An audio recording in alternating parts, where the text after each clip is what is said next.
Hey, how's it going? My name is Clancy and I'm gonna show you how I made my song Bright Side.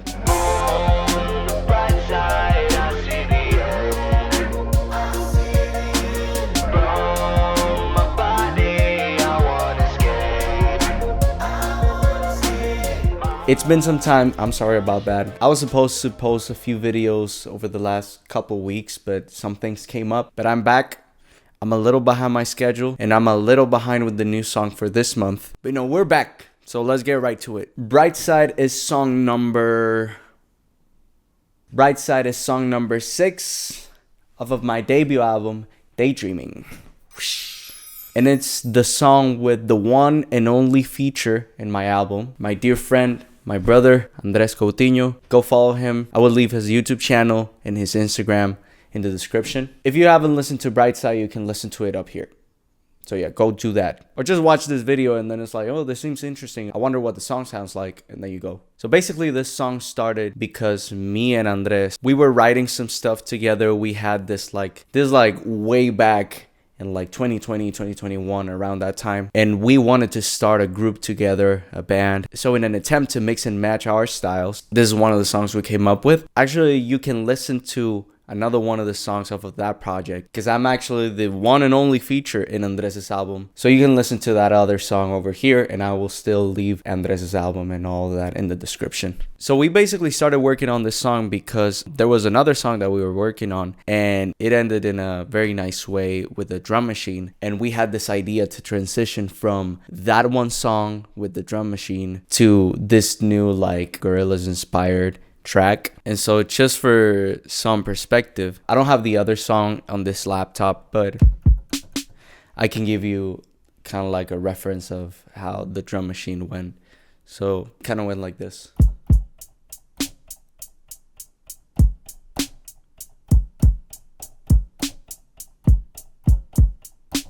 And then the snare kind of went like this.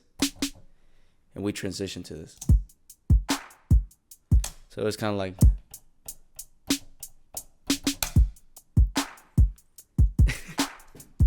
kind of like that. You get the idea. So that's actually where we start, the drum machine. So it's this right here.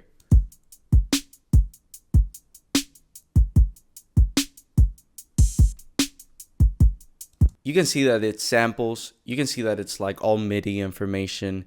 And you would think that we just programmed all of that. But actually, one cool thing about it is that Andres actually played the drums on it. We had an electronic drum set similar to this one, and you can actually plug it into the computer and play all the samples you want on those drums. That's why in this drum track, you get a lot of dynamics and a lot of changes. It's because Andres was actually like arranging the drums as he was playing it. Instead of being like a trap beat where you just sequence it and then it stays like that throughout the whole loop, you got changes like this one. Little hi-hat over there, or when you transition from one part of the song to the next. So you got little fun moments like that one, and it's all because of that. I actually forgot to mention, on top of him performing it, we actually started jamming. We didn't come up with this just sitting in the computer and kind of being like, oh, what if you add this and what if you add this? He was sitting on the drum set and I was sitting by the keyboard, and I set up this synthesizer to kind of like sequence an arpeggio. So every time he would play a chord, it would play only one note after the other, not all of the notes at the same time. So the song goes like this. But that's actually us playing it. It's me changing the chords and him playing those drums like that. And that's how the song was born. We basically came up with the sections like that, the chord changes and all of that. And that was our foundation to follow for the rest of it. Little details, you have claps. So in the beginning, you have it with the drum set. So it's this one. And together. And talking about drums, there's a part in the second verse where you hear these like acoustic drums coming in the background. And if you notice, they're playing exactly the same thing as the drum machine. And how we did that is that we basically sent the notes, like you see all of these notes right here. We sent all of those notes, all of that MIDI information to another track with Easy Drummer 2, which has libraries with acoustic drum sounds. And then it just played it back for us. It was the same take that Andres did on the drum set, but played on Easy Drummer. It sounds like this. It's all exactly the same. Even this moment where there's kind of like a pause, I'm going to play it with the drum machine so you get context for it.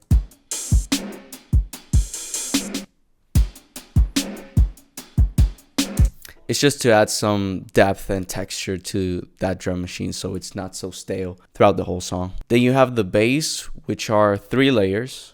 You got a distorted bass, you got a clean bass, and you got a sub bass. So the distorted one sounds like this.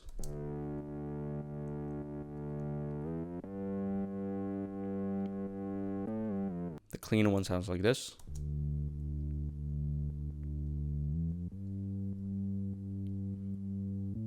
And the sub bass sounds like this. You probably can't hear it if you don't have like headphones on or some good speakers. But all of them together sound like this.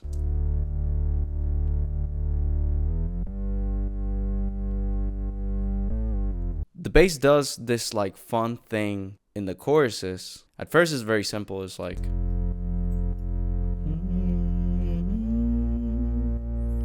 that's it. But then as you get hit with more choruses, it changes and it starts going all over the place, not just those few notes. Not to mention that it's distorted now.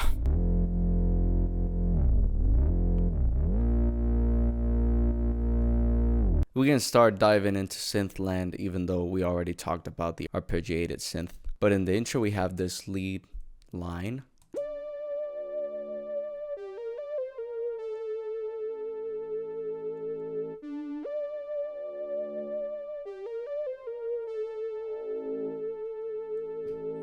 At first it was just this synth right here. But then I was like, that's too boring. Let's add some texture in the background that keeps you listening. Most people probably don't notice, but it's this one right here. I don't even remember how we did that, but if I'd have to guess, it was probably that I duplicated the same take, pitched it down 1 octave, and then kind of played around with it with some effects. So that's why it feels kind of like it's vibrating or something like that. And then you got in the pre-chorus, this right here. That was just a mistake that Andres did while doing the synth line. But we just said, just add it somewhere.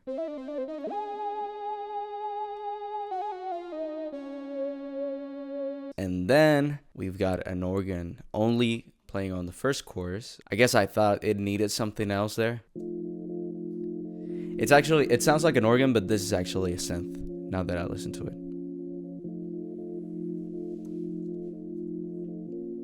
But just to support it more in the background, you know what I mean? And finally, from the bridge all the way till the end of the song, we have this little synth that feels like it's like splashing you or something like that.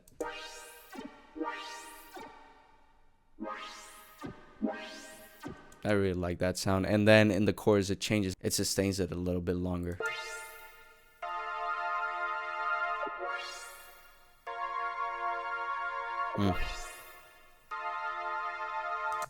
Nice. And those are all the synths. Honestly, the song sounds very electronic, and you would expect it to have more like this. But no, that's it. Now we can enter guitar land. You may be thinking, this song has guitars? Oh yeah. All of these were recorded by Andres. I feel like I did nothing on this song, but I did help. I don't remember how, but I did help in some way. This sounds like that Maroon 5 song, but slowed down. Then we have this over here.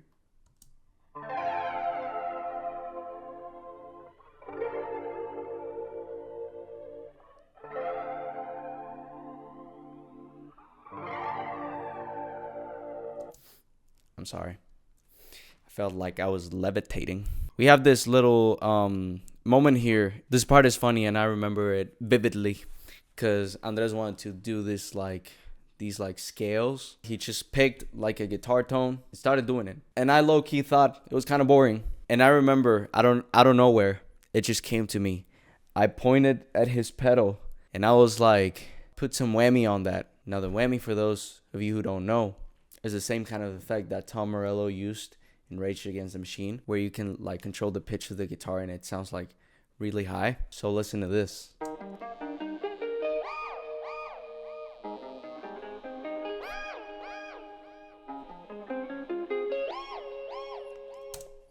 Sounds kind of goofy, but I like it. Then we have these two, right? Which are just doing the synth line, remember? But it's a fuzz tone. And this, which I don't know what this is. But I like it. And all of them together sound like this.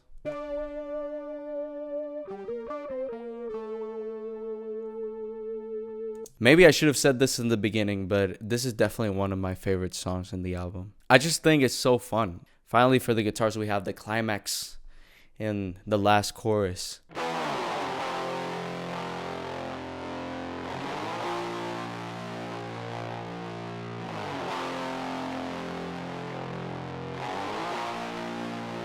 Remember what we did with the bass when I showed you in the beginning? Now, listen to it with the guitars and tell me this doesn't sound very cool.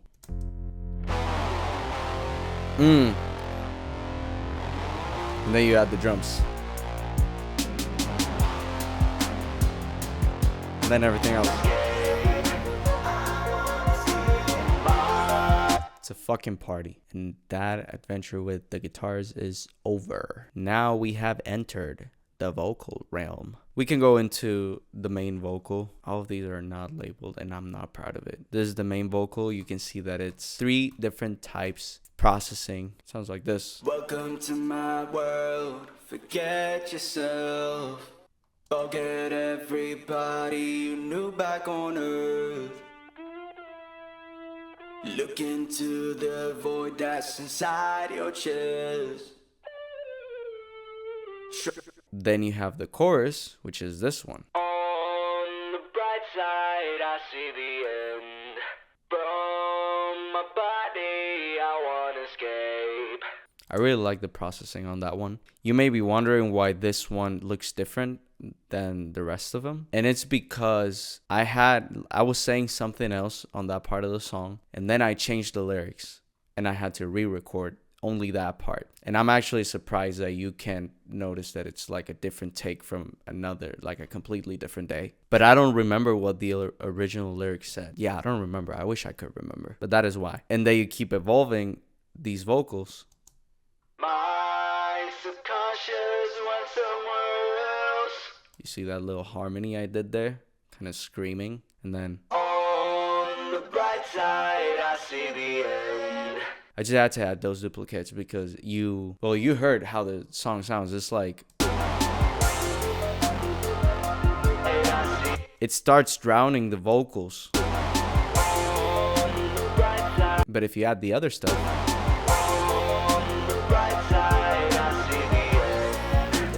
it's way more present. You have the choir saying this funny thing.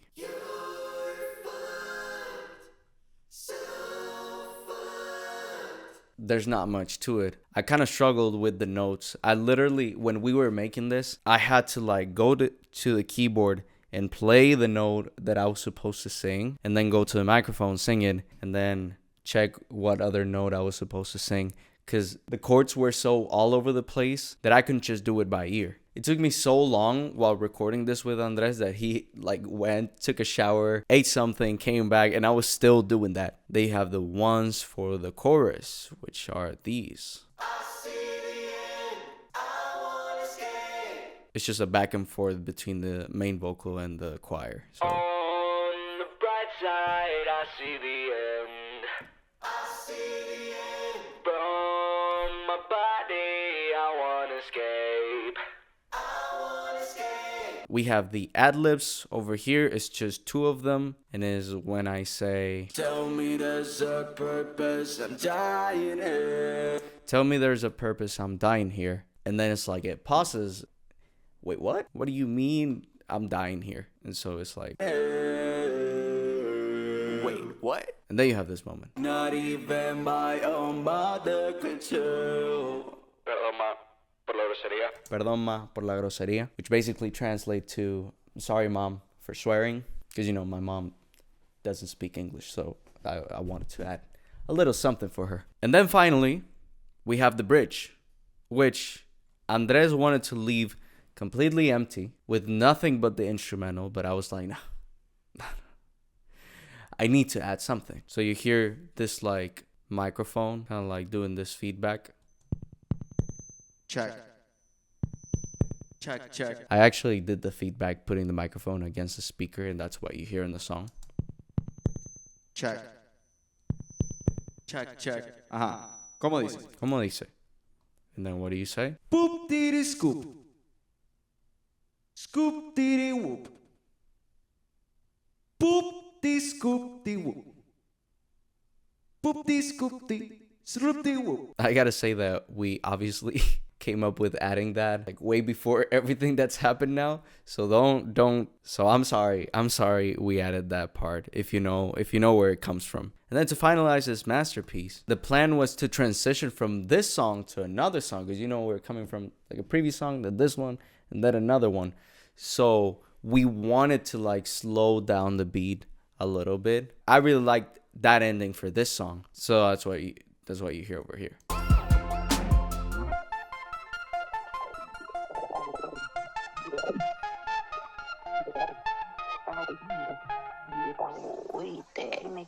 You may be wondering where that uy técnico came from. Well, it's actually just a video that me and Andres found, and we thought it was super funny because it's about this like woman that's sending a WhatsApp voice memo telling this other guy how she's gonna, you know. So that's why you hear that there's like a filter.